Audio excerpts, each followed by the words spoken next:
Hello everyone, we are Group 6C. Today we will present our assignment for the material science subject. In this assignment, tire is chosen as our product. Tire is a component of vehicle that is ring-shaped and it is used to cover the rims to protect it. It also enables better performance in vehicle. Tire exists in every car. The tire contains several main features, that is, inner liner, body ply, sidewall, bits, apex, belt package, and treads. They play different important roles in tire. The inner liner of the tire is used to keep the air inside of the tire or to prevent the air from penetrating out of the tire. The body ply of the tire is used to give the tire structure strength and also the resistance to root damage. Next, the sidewall gives the sides of the tire good abrasion and environmental resistance. It also protects the body ply of the tire and contains the information about the tires such as the size, load index, and speed rating, which are all printed on the sidewall. Besides that, the bits in the tire hold the tire onto the wheel, and while apex of the tire provides cushion between the rigid bits and flexible linear liner and body ply assembly. Furthermore, the belts provide the stability to the tire to stay flat and in contact with the root. The tread of the tire is a patterned rubber layer that comes in contact with the roots. So now we're moving on to the possible material selection of the tires. My name is Lim Yew Wei, and today I want to present about the possible materials in tire making. So let's start with tire composition. Since we are focusing on passenger and light trucks tire, the tire composition are divided into 6 sections. Firstly, natural rubber.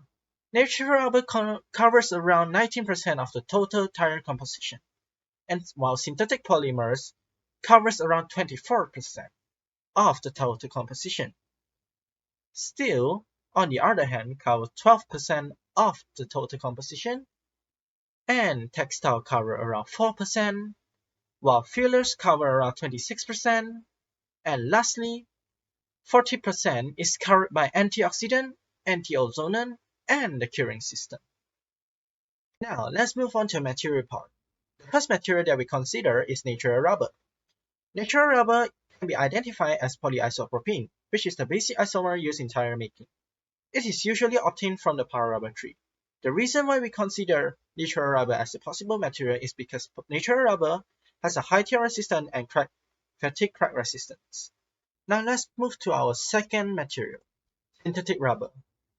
SBR, or we can call it as styrene butadiene copolymers, it offers a high temperature resistance, aging resistant, and high resistance to abrasion. BR, which we can also consider as polybutadiene, is used primarily in the sidewall of the passenger or light truck tire. The reason why we also consider BR is because it offers a low heat buildup in the tire. Thirdly, hollow butyl rubber. Hollow butyl rubber is used in the inner linear of pneumatic tire to reduce the escape of air used to inflate the tire. It has a low gas permeability and a good durability on exposure to moisture and heat. Now let's move on to our third material, which is carbon black. Carbon black is usually mixed with polybutadiene to form a high percentage of rubber compound. It offers a reinforcement and abrasion resistance, which increase the ability of the tire to withstand the wear and tear of the friction caused by the mechanic part. Other than that, silica is also considered as a fourth material. It is often used together with carbon black, especially in high-performance tires since it offers low heat buildup reinforcement, which is usually important for the tire making. Now let's move on to our fifth possible material in tire making. Vulcanization material. In vulcanization, sulfur is needed to allow the crossing of rubber molecule during sulfur vulcanization process. As for vulcanization process, we also need catalyst, which is called as vulcanization accelerator. Thiazole and thiourams are considered as a vulcanization accelerator that we needed to use. It is a complex organic compound that speeds up the vulcanization process with sulfur, which can also be referred as a catalyst. And thirdly, vulcanization activator. Vulcanization activator is also needed in vulcanization process, so the material that we consider for vulcanization activator is zinc oxide. Now, let's move on to our sixth material, which is 6-PPD, which is also known as N,1,3-dimethylbutyl and phenyl-p-phenylalanine diamine. 6-PPD acts as an antioxidant and anti-ozonant in tire. It is mostly used to prevent the degradation and cracking of rubber compound caused by exposure to oxygen, ozone, and temperature fluctuation. And the last material that we consider is nylon cord fabric textile. Nylon cord fabric textile provide reinforcement to the carcass of the tire. Now, let's move on to the manufacturing process. Hi everybody, I'm Leroy and right now I would love to present the process of making tires. The first step we have blend, which is the mixing of raw materials to form rubbers compound. And on the left side, we have the picture of a machine which is used to mix all these raw materials. In this process, up to 30 ingredients are used, which consists of rubbers, fillers, and other ingredients. And at the end of this process, we would obtain a hot black gummy compound with the consistency of gum. And this process is computer controlled to assure uniformity. And next, we have mill. When cool, the rubber are then cut into strips. And for the tread, which is part of the tires, as you can see in the picture, rubber is applied on both sides of the polyester fabric. And then, fabric cord is put onto the rubber fabric. 3 streams of rubber enter a die and form into one. And next, we have the sidewall. It is rolled and is protected with a piece of plastic. Strips of thread rubbers are cut. And next, we have the beads, which consists of steel cables. The steel cables are then wrapped with rubbers, and it is then shaped into the size of tire's rim. And that's all. Thank you. After the tire is done with the curing process, it will go through to the next step, which is the building process. What will happen during this process? Okay, let me explain. The tire are constructed in the factory, and then the textile element, steel belts, beads, and other components are placed in the tire building machine. As you can see in the slide, it's a picture of the tire building machine. So this is where the tire will get its shape. Next, we have the curing process. During this process, the tire will be vulcanized, where the steam hits the raw tire up to 280 degrees. And numbers of inspection and tests run through this tire. And once it passes the test, it will be distributed to the factories and be sold to the customer. That's all from me. Thank you.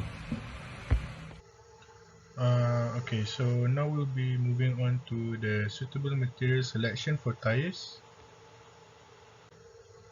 Okay, so here are all the requirements. We have natural rubber, synthetic rubber, hollow butyl rubber, carbon black, silica, vulcanization accelerator, activator, antioxidant and anti-ozonant, and textile fabric. So we will discuss what are the best material for each of these requirements. So for the first one is natural rubber. We chose para rubber tree. So this tree is also known as the Hevea brasiliensis. It is typically located in South and Southeast region. It is the most preferred rubber source for commercial use, and it is made from latex, and it functions as an elastomer.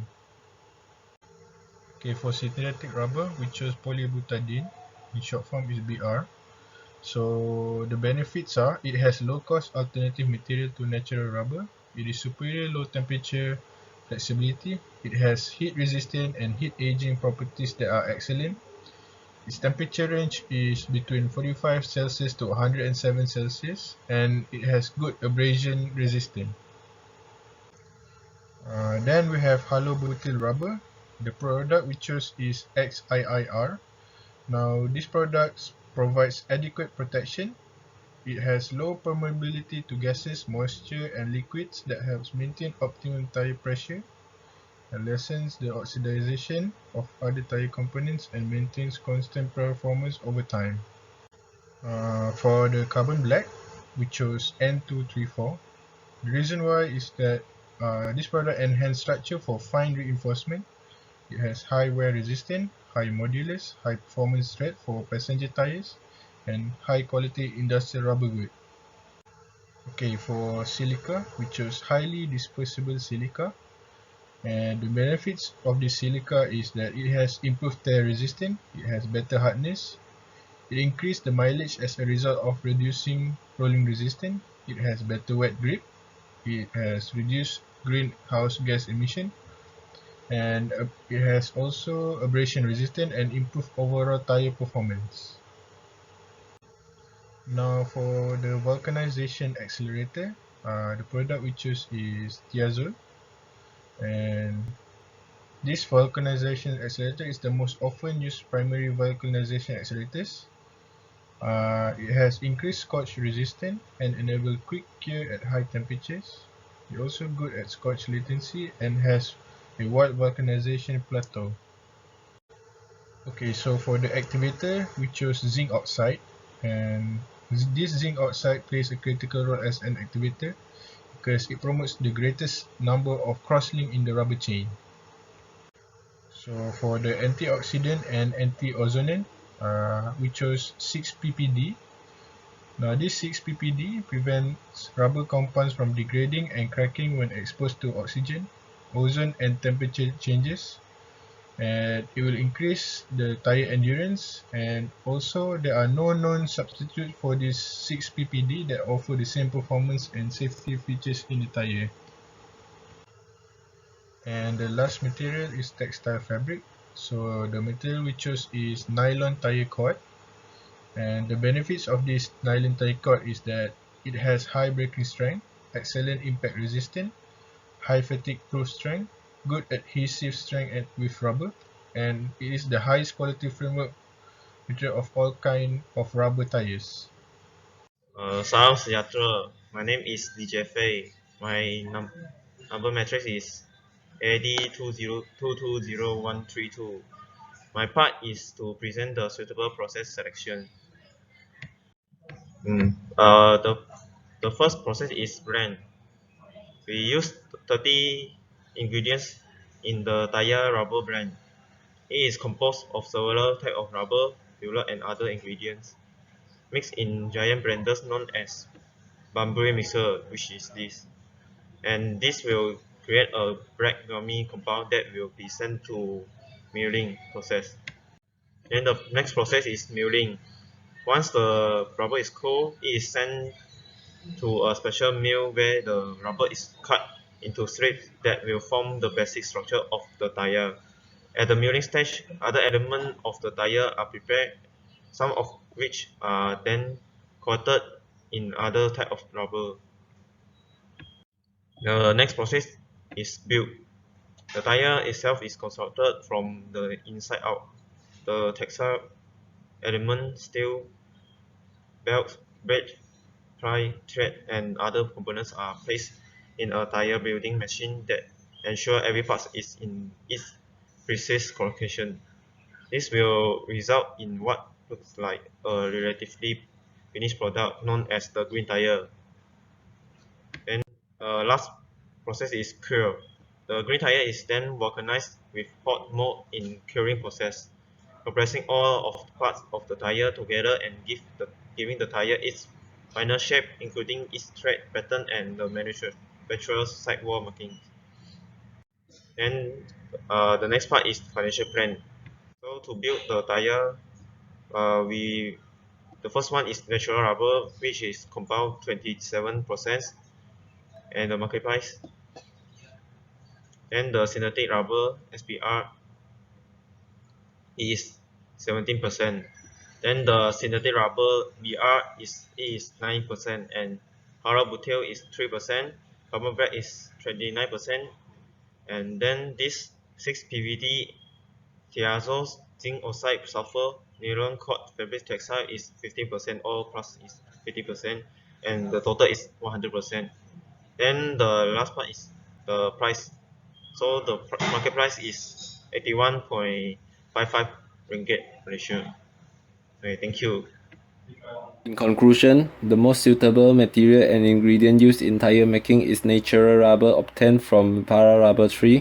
The synthetic rubber such as polybutadiene and butadiene, halobutyl rubber, carbon black, 6-PPD which act as antioxidant and antioxidant in the tire. Besides that, thiazoles act as vulcanization accelerator while zinc oxide act as vulcanization activator. Lastly, nylon cord fabric textile is used as reinforcement in the tire. Based on the current market pricing, the average cost to produce tire is around 81 ringgit 55 cent per kg for all the materials, which is lowest among all material comparisons. As for manufacturing process, it is found that the most suitable tire manufacturing process require 4 important steps, which include blend, mill, build, and curing of the tire. These manufacturing process are the most common used in all current tire making process, as it allows the stable production of the tires with the lowest defect. That is all for our presentation. Thank you.